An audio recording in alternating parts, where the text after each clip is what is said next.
All right, so this is the examples for 3.1a for the section called the derivative. So what we've already discussed is using the formal definition, find the slope of the tangent line of a function at a single point. And basically what that means, for whatever your function is, it could be any curve, whatever the function is, we'll call that f of x. If you're given some a value and you plug it in, let's say your a value is right here. Well, up on the graph, you have a point that corresponds to your output. And if you draw your tangent line, which is a line that touches your curve at one point there, what you're finding is the slope of this line right here. That's what the derivative is, or the slope of your tangent line. All right, so what we've already discussed, you have a single point, input of a, output of f of a.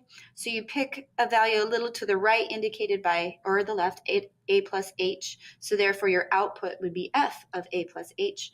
And when we apply the slope formula to that, here's your slope. The limit as h approaches 0. So here's your difference in y values and your difference in x values. And what that does is it finds the slope of this tangent line right here. And that is called the derivative. So the slope of the tangent line is called the derivative.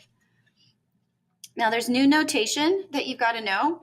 This little prime right here is basically just saying the slope of the tangent line to the curve at point A is m, so whatever this number is.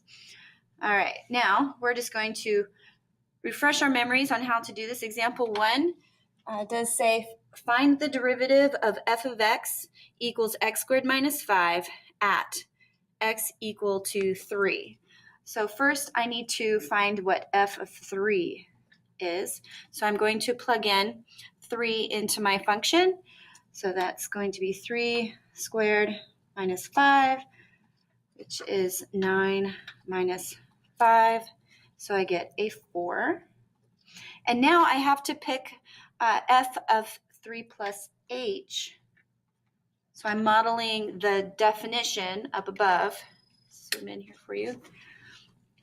All right, so that means I have to take this 3 plus h and I'm going to input it wherever I have an x in my f function here. So that's 3 plus h squared minus 5.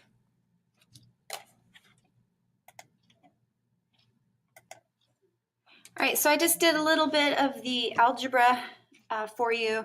When I plugged 3 plus h in, I plugged it in here, multiplied out, and simplified. So I have an input and an output, and now I'm going to apply the definition for the derivative and find the limit.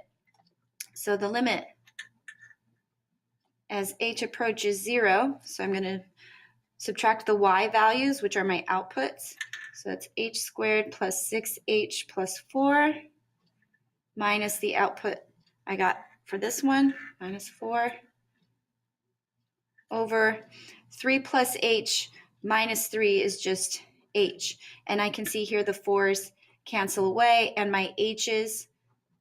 So I can continue this. The limit as h approaches 0 of h plus 6 then equals 6. So what this number means, this means that at x equals 3 on my curve, if I were to draw the tangent line at x equals 3 on this curve, the slope of the tangent line is 6. And another way of saying that is the derivative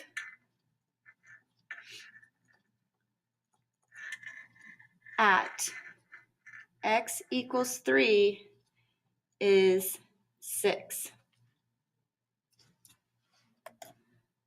All right, so now what I'm going to show you is how to find what's called the derivative function. The derivative function allows you to find the slope of the tangent line for any value of x.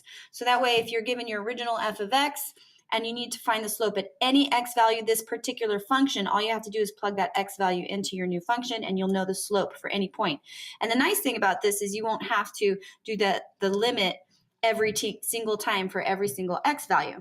Now this second definition is going to look very similar. The only difference is instead of plugging in a constant in here for x, you're actually plugging in the letter x. So the second part of your examples says, find the derivative function using the second definition, which is this one right here. Use this function to verify the answer to example 1. So basically, here's our original function, and our directions now just say find f prime of x. Notice this is not a constant. This is not saying find the slope at x equals 3. It's just saying find the derivative function.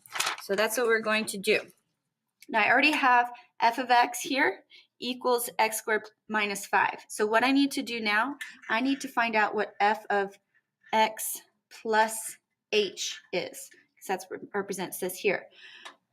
So what I'm going to do in my function here, everywhere that I see x, I'm going to replace it with x plus h. So I'm going to put x plus h squared minus 5. I'm going to pause. I'm going to work that out and show it to you in just a second. All right, so here's what I have. Notice up in the definition, it says f of x plus h minus f of x all over h.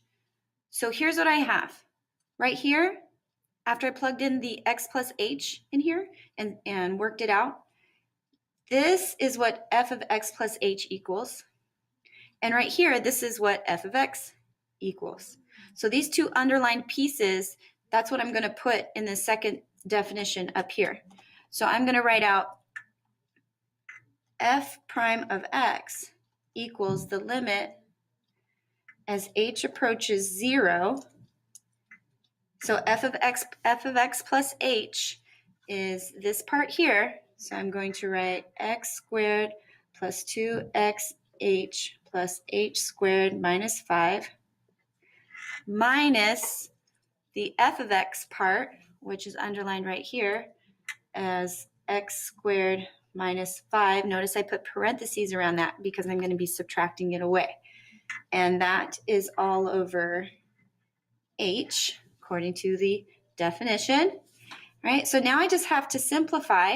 I'm going to distribute the negative here. So this becomes a minus and this one becomes a plus. And I can see I have these x squares here cancel. The negative 5 and plus 5 cancels. And I'm just going to rewrite it. The f prime of x equals the limit as h approaches 0. And let's see, I have h squared plus 2xh all over h, and I can divide h into both of those terms, so I'm going to write h plus 2x.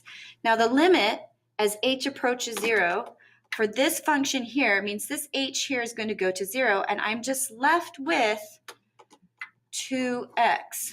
In other words, f prime of x, or the derivative function, is 2x. This is the derivative function. Now, if I did this right, that means if I were to plug in the x equals 3, like I did for the example 1, on example 1, we got that the slope of the tangent line was 6 when x equals 3. And you can see here that f prime of 3, if I were to plug 3 into this function, I will get 2 times 3, which is a 6.